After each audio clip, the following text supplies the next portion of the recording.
is something which fatf must know. A huge drug trafficking network was operating in the United States from India. The network was run by Vicky Goswami, the husband of Mamta Kulkarni, and how the money earned from this smuggling can be used against Pakistan through TTP and the BLA.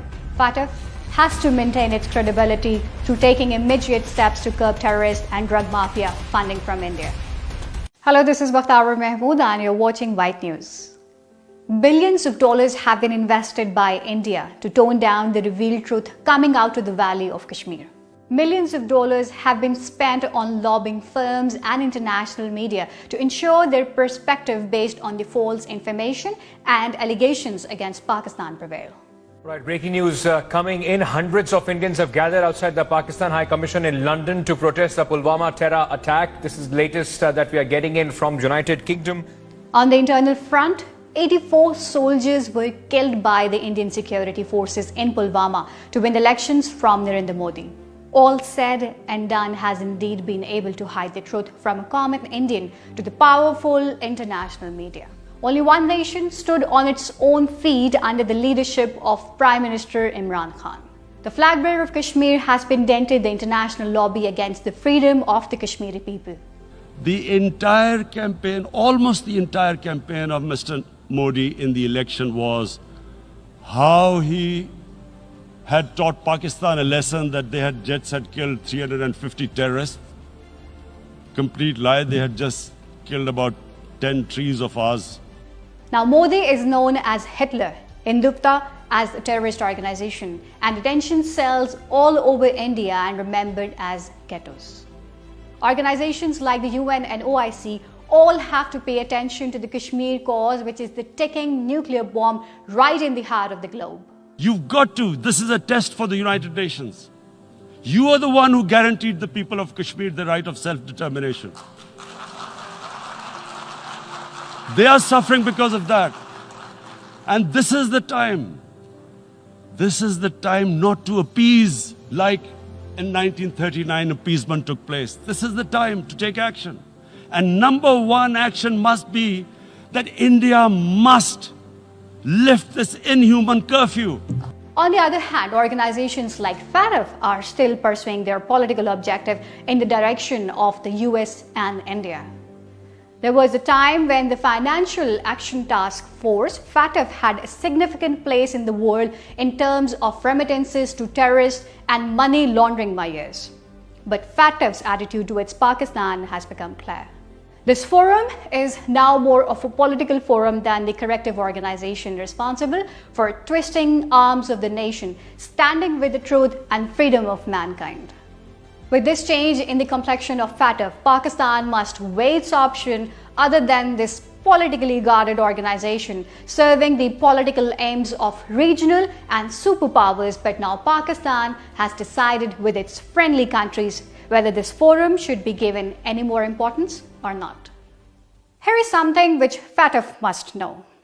According to a report in 2019 by the American Drug Enforcement Agency, DEA, a huge drug trafficking network was operating in the United States from India.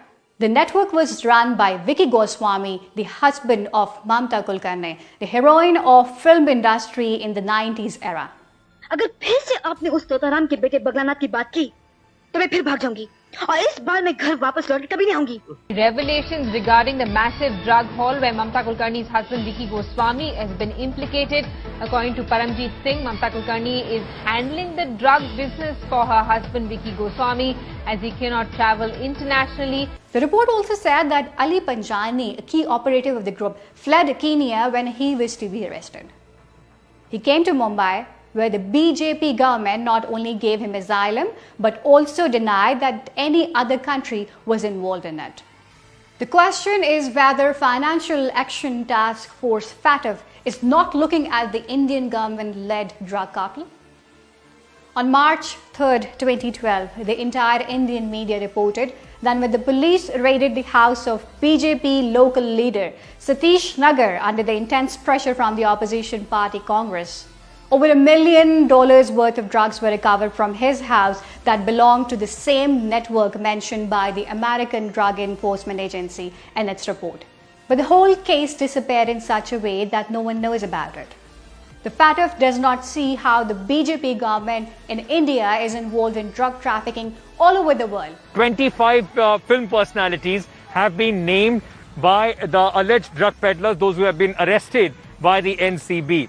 Now, the NCB is preparing a dossier with the names of 25 Bollywood celebrities who have links to the drug peddlers who have been held so far. And how the money earned from this smuggling can be used against Pakistan through TTP and the BLA.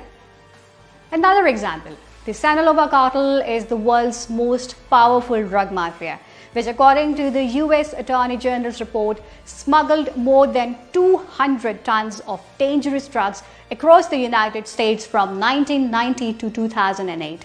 He was the world's most wanted drug trafficker. For decades, the ruthless Joaquim El Chapo Guzman destroyed millions of lives and reaped billions of dollars. He assassinated every American politician or security agency official who came in his way.